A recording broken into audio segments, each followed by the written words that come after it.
बिस्मिल्लाहिर्रहमानिर्रहीम। इब्तिदा है रब्बे जलील के बाबरकत नाम से जो दिलों के भेद खूब जानता है। देखती आंखों और सुनते कानों को मेरा इमरान अहमद का सलाम। जी डियर स्टूडेंट, हम लोग 9th क्लास की केमिस्ट्री का chapter number 1 fundamentals of chemistry study कर रहे हैं और आज के लेक्चर में हमारा जो टॉपिक होगा वो होगा मिक्सचर। जैसा कि हम लोगों ने जब मैटर को स्टडी किया था तो हम लोगों ने कहा था कि इम्प्योर फॉर्म ऑफ जो मैटर होती है उसको हम लोग मिक्सचर बोलते हैं। आज हम जो है जो टॉपिक है इसको डिटेल के साथ स्टडी करेंगे। मिक्सचर की जो डेफिनेशन होती है, व्हेन टू और मोर, जब दो या दो से ज़्यादा एलिमेंट्स और कंपाउंड, जब दो या दो से ज़्यादा एलिमेंट, जब दो एलिमेंट्स या दो से ज़्यादा, और इसी तरह दो कंपाउंड या दो से ज्यादा कंपाउंड मिक्स अप एक दूसरे के साथ मिक्स होते हैं फिजिकली आप कह सकते हैं कि उन दोनों के दरमियान कोई बॉन्डिंग ना हुई हो, उनके दरमियान कोई केमिकल रिएक्शन ना हुआ हो, तो विदाउट एनी फिक्स्ड रेशियो। और उनको जब हम मिक्स कर रहे हो तो ये हम पे लाजमी नहीं होना चाहिए कि ये जो है ना इनकी जो रेशियो है वो भी सेम होनी चाहिए। जिस तरह हम लोग वाटर जब बनता है तो उसमें जो हाइड्रोजन और ऑक्सीजन की जो रेशियो होती है वो 1:8 होती है, तो then they form a mixture. अब इसमें वो ये कह रहा है कि दो या दो से ज़्यादा एलिमेंट्स भी हो सकते हैं या के कंपाउंड भी हो सकते हैं, एक दूसरे के साथ मिक्स होते हैं तो क्या होता है, फिर एक जो नया प्रोडक्ट हमारे पास बनता है उसको हम लोग मिक्सचर कहते हैं। जो मिक्सचर की जो डेली लाइफ में जो आप लोगों की बुक में एग्जांपल है वो तो यहाँ पे मैंने कोट की हुई, वैसे डेली लाइफ में भी एग्जांपल है।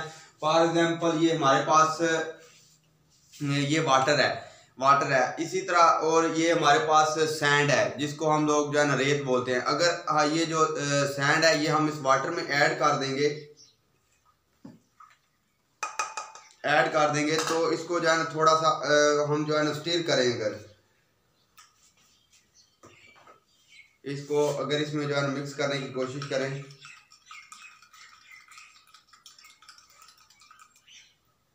तो आप लोग ये देख रहे होंगे कि ये दोनों का मिक्सचर बन गया और कुछ देर के बाद ये जो रेत है ये दोबारा इसके नीचे बैठ जाएगी। जब इन दोनों को विदाउट, अब आप लोगों को भी अगर कहा जाए कि जो है ना रेत और पानी को मिक्स करना है तो हो सकता है कि आप में से कुछ लोग जो है ना वो पानी की जो मिकदार है वो इससे ज़्यादा लेंगे, कुछ कम लेंगे, और जो रेत की क्वांटिटी है वो भी जो है ना फिक्स नहीं होगी, डिफरेंट होगी। जो कोई भी इसका मिक्सचर बनाएगा पानी और रेत का उसका डिफरेंट होगा। इसी तरह अब अगर हम जो है ये हमारे पास वाटर है,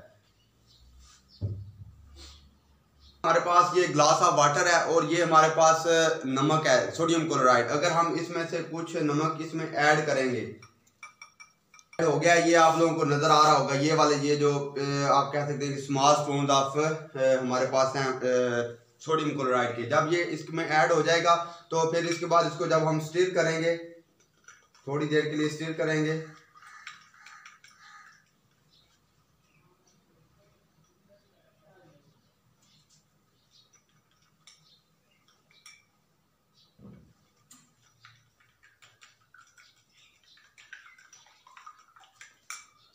जी तो ये देखें, अब ये आप देख सकते हैं कि ये जो हमारा नमक था वो पानी में मुकम्मल तौर पर डिजॉल्व हो चुका है, तो ये भी एक मिक्सचर बन चुका है। इसी तरह हम लोगों ने जो रेत को पानी में मिक्स किया था वो भी एक मिक्सचर था। ये तो हमारी होगी डेली लाइफ की एग्जांपल। जो डेली लाइफ की एग्जांपल होगी उसमें हम लोग कह सकते हैं water plus sand, water plus जो सैंड होगा वो भी एक मिक्सचर है। इसमें वाटर एक अलहदा कंपाउंड है जो, और हमारे पास जो सैंड है वो अलहदा कंपाउंड है। इसी तरह वाटर प्लस साल्ट जो सोडियम क्लोराइड होता है प्लस NaCl, ये दोनों के दोनों हमारे पास जो है ना मिक्सचर की एग्जांपल हो गई। इसमें भी देखें जब हमने वाटर और सैंड को मिक्स किया तो उसमें जो है ना वाटर एक अलहदा कंपाउंड है और सैंड जो वो एक अलहदा जो है ना एक कंपाउंड है। तो जब दोनों को मिक्स अप किया हम लोगों ने फिजिकल, क्योंकि आप देख सकते हैं दोनों को सैंड और वाटर के दरमियान कोई जो है ना केमिकल बॉन्ड नहीं बना, कोई रिएक्शन नहीं हुआ, और जो उनकी जो रेशियो थी वो भी फिक्स नहीं थी, वो भी हमने वैसे ही जो है ना कुछ थोड़ी सी अमाउंट वाटर के लिए उसमें सैंड ऐड कर दी, तो उसे के नतीजे में जो हमारे पास रिजल्ट आए वो उसको हम लोगों ने कहा कि ये मिक्सचर है। तो जो मिक्सचर की जो एग्जांपल आप लोगों की बुक में दी हुई हैं उनमें से जो पहली एग्जांपल है हमारे पास वो एयर है। एयर भी बज़ाहिर तो ये लग रहा होता है कि ये एक प्योर सब्सटेंस है, लेकिन वो प्योर फॉर्म ऑफ सब्सटेंस नहीं होता। वो भी जो एयर होती है वो भी मुख्तलिफ गैसेज का मजमूआ आती है। उसमें जो मिक्सचर जो बाकी जो गैसेज होती हैं उसमें नाइट्रोजन है, ऑक्सीजन है, कार्बन डाइऑक्साइड गैस है, नोबल गैसेज है। नोबल गैसेज में आ जाती हैं हमारे पास हीलियम, नियॉन, आर्गन, क्रिप्टोन, रोडोन, जो कि ग्रुप 18 के एलिमेंट्स हैं पीरियोडिक टेबल में।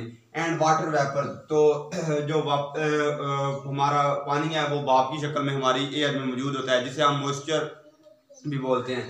तो इसमें बेशक जो हमारी एयर होती है उसमें इन गैसेस की परसेंटेज जो होती है, जिस तरह नाइट्रोजन है वो 78% होती है, तो लेकिन ये कि उसमें जो है ना आप कह सकते हैं कि इनकी जो अमाउंट होती है ना वो फिक्स नहीं होती है। कहीं पे आप कह सकते हैं कि जो ऑक्सीजन की आप कह सकते हैं कि अमाउंट होती है वो ज़्यादा होती है। जिस तरह हमारे यहाँ पे जो ऑक्सीजन की कंसंट्रेशन है वो बहुत ही आप कह सकते हैं कि वेल एंड गुड है, लेकिन आप अगर आप लोग हिली एरियाज में चले जाएं तो वहाँ पे सांस लेने में दुश्वारी होती है माउंट एवरेस्ट में, क्योंकि वहाँ पे जो एयर होती है वहाँ पे जो ऑक्सीजन की अमाउंट होती है वो कम होती है।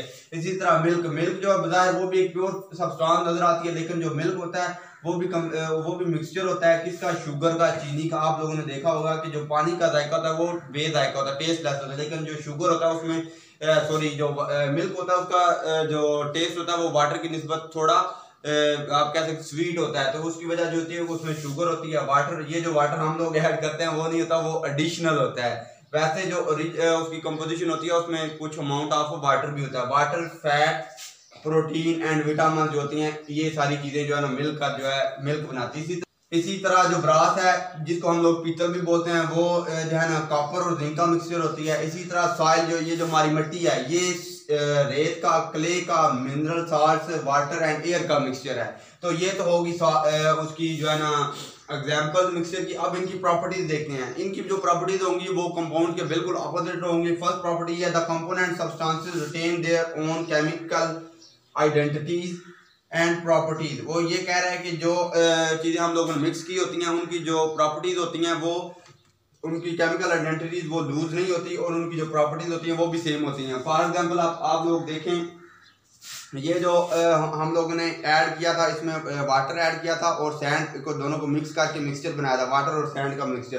अब आप लोगों को ये नजर आ रहा होगा कि ये जो नीचे बैठी हुई है प्रेसिपिटेट हो चुकी है, ये हमारे पास सैंड है, और ये जो वाटर है ऊपर ये वाटर है। तो इस वाटर की भी जो ना वही फार्मूला है, केमिकल आइडेंटिटी वही है, सेम एज इट इज है जो कि मिक्स करने से पहले थी। इसी तरह जो हमारे पास ये जो सैंड है इसकी भी जो केमिकल प्रॉपर्टीज हैं और इसकी केमिकल जो आइडेंटिटीज है वो सेम एज इट इज है जो कि इस आप कह सकते हैं कि वाटर में डिजॉल्व करने से पहले थी। जब हम इनको सेपरेट करके वाटर को बॉयल करेंगे तो वो 100 डिग्री सेंटीग्रेड पर ही बॉयल होगा और 0 डिग्री सेंटीग्रेड पर ही जो है ना वो फ्रीज होगा। तो इसमें ये होता है कि जो कंपोनेंट्स होते हैं उनकी जो अपनी केमिकल आइडेंटिटी होती है वो भी लूज नहीं होती। एंड प्रॉपर्टीज, ये कह सकते हैं द कंपोनेंट सब्सटेंसेस जो जिन चीज़ों से, कंपाउंड से, एलिमेंट से मिलकर बना होता है, रिटेन बरकरार रखते हैं देयर ओन केमिकल आइडेंटिटी, अपनी शिनाख्त एंड प्रॉपर्टीज, वो अपनी शिनाख्त और केमिकल जो प्रॉपर्टीज हैं, खसूसियात हैं, उनको बरकरार रखते हैं। इसी तरह आगे ये जो इसकी सेकंड प्रॉपर्टी है मिक्सचर की वो ये है the mixture can be separated into parent component. वो ये कह रहा है कि जो मिक्सचर होता है उसके जो कंपोनेंट्स होते हैं वो उसके जो कंपोनेंट जिनसे वो अज्जा होते हैं, जिनसे मिलकर मिक्सचर हमारा बना होता है, हम उसको उसके पार्ट्स में डिवाइड कर सकते हैं, उनमें सेपरेट कर सकते हैं, अलग अलग कर सकते हैं। किस तरह अलग कर सकते हैं? By physical methods. Physical methods जिस तरह हम लोगों ने पढ़ा था कि जो कंपाउंड्स होते हैं उनको फिजिकल मेथड के थ्रू सेपरेट नहीं किया जा सकता, लेकिन इनको फिजिकल मेथड के थ्रू जो है ना वो सेपरेट किया जा सकता है। Such as distillation. डिस्टिलेशन आप कह सकते हैं कि डिस्टिलेशन वो प्रोसेस होता है जिसमें हम जो है लिक्विड्स को उनको बॉइलिंग पॉइंट की बेसिस पे जो है ना सेपरेट करते हैं। फॉर एग्जांपल हमारे पास अगर मिक्सचर है इथाइल अल्कोहल और वाटर का, तो जो इथाइल अल्कोहल होता है उसका जो बॉइलिंग पॉइंट होता है वो 78 डिग्री सेंटीग्रेड होता है और जो वाटर का बॉइलिंग पॉइंट है वो 100 डिग्री सेंटीग्रेड है, 22 का डिफरेंस है। तो जब हम लोग बॉयल करना शुरू कर देते हैं तो 78 डिग्री सेंटीग्रेड पे पहुंच के जो इथाइल अल्कोहल होता है मिक्सचर में से वो बॉयल होना शुरू हो जाता है, वो वेपर की फॉर्म में जो है ना वेपरेट होकर निकल जाता है, पीछे हमारे पास बच जाता है वो वाटर है। इसी तरह फिर जो इथाइल अल्कोहल होता है उसको दोबारा कंडेंस करके हम लोग जो इथाइल अल्कोहल और वाटर को दोनों को सेपरेट कर सकते हैं। डिस्टिलेशन ये फिनोमेना होता है जिसमें हम जो लिक्विड्स होते हैं उनको उनके बॉइलिंग पॉइंट की बेस पर जो है ना सेपरेट करते हैं। इसी तरह फिल्ट्रेशन। फिल्ट्रेशन ये होता है कि इसकी जो सिंपल एग्जांपल है, जिस तरह हम लोग घरों में चाय जो है ना बनाते हैं, तो चाय को जो है ना उसमें चाय में जो पत्ती भी होती है तो चाय को पत्ती में से सेपरेट करने के लिए हम वो एक जाली सी यूज़ करते हैं। इसके अलावा जो बेसिक होता है वो फिल्टर पेपर यूज़ किया जाता है। जिस तरह हमारे पास ये जो सोल्यूशन हमने बनाया था इसमें से अगर हमने सैंड अलहदा करनी है, वाटर अलहदा करना है, तो हम लोग फिल्टर पेपर का यूज़ करेंगे जो मोस्टली फिल्टर पेपर यूज़ किया जाता है हमारी लैबोरेटरी में, वो वाटरमैन फिल्टर पेपर होता है। इसके अलावा एवेपोरेशन में ये होता है जिस तरह हम लोगों ने वो सोल्यूशन बनाया वाटर और NaCl का, वाटर और नमक का, तो वो एवेपोरेशन ये होगा कि हम उसको जो है बॉयल करना शुरू कर दें। तो जिस तरह बॉयल करेंगे 100 डिग्री सेंटीग्रेड पे जब टेम्परेचर पहुंचेगा तो जो वाटर होगा वो एवेपोरेट हो जाएगा स्टीम की फॉर्म में। तो बाकी हमारे पास जो बच जाएगा वो सोडियम क्लोराइड होगा, नमक होगा। तो फिर उसकी क्रिस्टलाइजेशन करेंगे तो जो है फिर इस तरीके से हम लोग वाटर में से नमक, पानी में से नमक अलग कर सकते हैं। और लास्ट वन हमारे पास जो है वो मैग्नेटाइजेशन है। अब आप लोगों ने देखा होगा कि अगर हम लोग जो है ना रेत और जो आयरन फिलिंग्स होती हैं, जो लोहे की छोटी छोटी पत्तियां, उनको मिक्स कर दें। और मिक्स करने के बाद अगर हम चाहें कि जो है ना ये पत्तियां लोहे की जो है आयरन फिलिंग्स हैं इनको किस तरह अलग करें, तो हम लोगों को जो है एक मैग्नेट लेंगे और मैग्नेट के थ्रू हम लोग जो है ना वो आयरन फिलिंग जो है उनको सैंड में से सेपरेट कर सकते हैं। और ये जो प्रोसेस होता है जिसको हम लोग मैग्नेटाइजेशन बोलते हैं। एक दफ़ा दोबारा रिपीट कर रहा हूँ, जो हमारे पास मिक्सचर होता है वो कम्बिनेशन होता है किन दो या दो से ज़्यादा कंपाउंड का, जो कि फिजिकली एक दूसरे के साथ कंबाइन हुए होते हैं without any physical fix ratio. तो जो चीज़ आगे बनती है उसको हम मिक्सर कहते हैं। मिक्सर की एग्जांपल में हमने एयर को डिस्कस किया, मिल्क को और ब्रास को। फिर उसके बाद जो प्रॉपर्टीज़ हैं कि जो इसके जिन चीज़ों से मिलकर बना होता है मिक्सचर, वो चीज़ें अपनी फिजिकल जो प्रॉपर्टीज़ और केमिकल प्रॉपर्टीज़ होती हैं उनको रिटेन करती हैं और जो अपनी शनाख्त होती है उसको भी रिटेन करती हैं। उसके अलावा यह है कि जो मिक्सचर होता है वो अपने कंपोनेंट्स में सेपरेट किया जा सकता है जिन चीज़ों से मिलकर बना होता है। जिस तरह हमारे पास ये एक मिक्सचर था सैंड और वाटर का, तो इसमें से हम जो है ना रेत को अलग कर सकते हैं और वाटर को अलग कर सकते हैं। इसी तरह फिर हमारे पास जो है ना टाइप्स हैं मिक्सचर की। एक जो टाइप होती है वो होमोजीनियस मिक्सचर होती है, दूसरी जो टाइप होती है वो हेट्रोजीनियस मिक्सचर होती है। जो होमोजीनियस मिक्सचर है वो भी होमोजीनियस है, ये भी कॉम्बिनेशन ऑफ टू वर्ड्स है, होमो एंड जीनस। इसी तरह जो ये जो हेट्रोजीनियस है ये भी कॉम्बिनेशन ऑफ टू वर्ड्स है, हेट्रो एंड जीनस। होमो का मतलब होता है सेम और जो जीनस होता है इसका मतलब होता है फेज। तो होमोजीनियस मिक्सचर वो मिक्सचर होगा जिसमें जो दो चीज़ें रिएक्ट कर रही हैं उनका जो फेज होगा वो सेम होगा। फॉर एग्जांपल अगर दोनों हैं तो अगर हम लोग पानी और उसको मिक्स करें सोडियम क्लोराइड को, तो मिक्स होने के बाद जो दोनों का जो फेज होता है वो लिक्विड रह जाती है, उसमें से जो नमक होता है वो नीचे जो है ना सॉलिड फॉर्म में नहीं रह सकता। इसी तरह जो हेट्रोजीनियस मिक्सचर होता है उसमें हेट्रो का मतलब होता है डिफरेंट और जीनस का मतलब होगा हमारे पास फेज, डिफरेंट फेज, जिसमें जो दो चीज़ें रिएक्ट कर रही हैं और रिएक्ट करने के बाद भी उनका जो मिक्स फेज होगा वो डिफरेंट होगा। तो हम लोग इनको इस तरह से डिफाइन करेंगे, होमोजेनियस को इस तरह डिफाइन करेंगे, the mixture that have uniform, जिसमें एक जैसी uniform composition throughout are called homogeneous mixture. वो मिक्सचर जिसमें जो दो चीज़ें रिएक्ट कर रही हैं उनकी जो कंपोजिशन है वो एक होनी चाहिए, ठीक है, सेम फेज में होनी चाहिए दोनों। अगर जिस तरह हम लोगों ने इस वाटर में जो है ना सोडियम क्लोराइड को और पानी को जो है ना डिजॉल्व करके जो है ना मिक्सचर बनाया था, तो ये जो मिक्सचर है ये होमोजीनियस मिक्सचर है। इसमें आप लोगों को नमक अलग से नज़र नहीं आ रहा। तो इसकी जो एग्जांपल होंगी हमारे पास उसमें आएगा, उसमें एग्जांपल में इसमें आ जाएगा एयर आ जाएगी। आप देखें ना जो एयर होती है उसमें भी जो सारी की सारी जो कार्बन डाइऑक्साइड है, नाइट्रोजन है, ऑक्सीजन है, वो सारी की सारी जो है ना गैसेज हैं। इसी तरह जो गैसोलीन है, ये गैसोलीन आप कह सकते हैं, ये जो हमारा पेट्रोलियम प्रोडक्ट्स होते हैं उनको हम लोग गैसोलीन कहते हैं। उसी में जो है ना उन्हीं सभी पेट्रोलियम प्रोडक्ट्स में जो है ना डीजल ऑयल भी होता है, मोबिल ऑयल भी होता है, पेट्रोल ऑयल भी होता है, इसके अलावा केरोसिन ऑयल भी होता है। इसी तरह जो आइसक्रीम है, अब आइसक्रीम में आप लोग देख लें कि जो है ना शुगर भी होती है, इसके अलावा मिल्क भी होता है और बाकी जो आप कह सकते हैं जो फ्लेवर्स वगैरह भी होते हैं वो सारे के सारे होते हैं, लेकिन उनकी जो कंपोजिशन होती है वो यूनिफॉर्म होती है, एक ही कंपोजिशन होती है। तो इसी के अलावा जो हेट्रोजीनियस मिक्सचर है उसका मतलब होता है, हेट्रोजीनियस का मतलब होता है डिफरेंट फेज, जिनमें दो चीज़ें जो रिएक्ट कर रही हैं दो या दो से ज़्यादा, उनका जो फेज होगा वो डिफरेंट होगा। Mixture that don't have uniform composition throughout are called, जी इधर कॉल्ड आएगा, आर कॉल्ड हेट्रोजीनियस मिक्सचर। तो इसकी जो एग्जांपल होंगी वो हमारे पास होगी सॉइल हो जाएगी।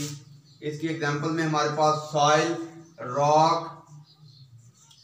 रॉक हो गया पत्थर, ये जो पत्थर की जो कंपोजिशन होती है वो भी डिफरेंट होती है। इसके अलावा वुड, अब लकड़ी भी होती जो आती है उसकी भी जो कंपोजिशन है वो उसमें जो है डिफरेंट चीज़ें, उसके अलावा जिसमें उसमें टिम्बर भी होता है, सेलुलोज भी होता है, तो यही चीज़ें हैं। इसके अलावा ये जो एयर है होमोजीनियस होता है, उसमें जो कंपोनेंट्स होते हैं उनका जो फेज होता है वो सेम है। अब एयर में सारी जो डिफरेंट गैसें हैं वो जो कंपोनेंट इसके नाइट्रोजन वो कार्बन डाइऑक्साइड और इसके अलावा ऑक्सीजन, वो सारी की सारी गैसें हैं। लेकिन यहाँ से आप देख लें जो सॉइल है इसमें जो होता है क्ले भी होता है, इसके अलावा इसमें हमारे पास सैंड भी होती है, तो इसके अलावा जो है हमारे पास जो है साइल उसमें वाटर भी होता है। तो ये जो हिट्रोजीनियस के एग्जांपल में आप लोग ये देख लें, ये जो वाटर और सैंड का जो मिक्सचर है हमारे पास, इसमें जो आप लोग देख लें जो वाटर है ये लिक्विड फॉर्म में और जो सैंड है रेत है ये सॉलिड फॉर्म में, तो ये एक परफेक्ट एग्जांपल होगी उसकी हिट्रोजीनियस मिक्सचर की। उम्मीद करता हूँ आप लोगों को जो है ना ये मिक्सचर के रिलेटेड जितनी भी आप लोगों की क्वेरी थी या कंफ्यूजन थी वो दूर हो गई होंगी। तो नेक्स्ट लेक्चर तक के लिए फी ईमान अल्लाह, अल्लाह हाफिज़।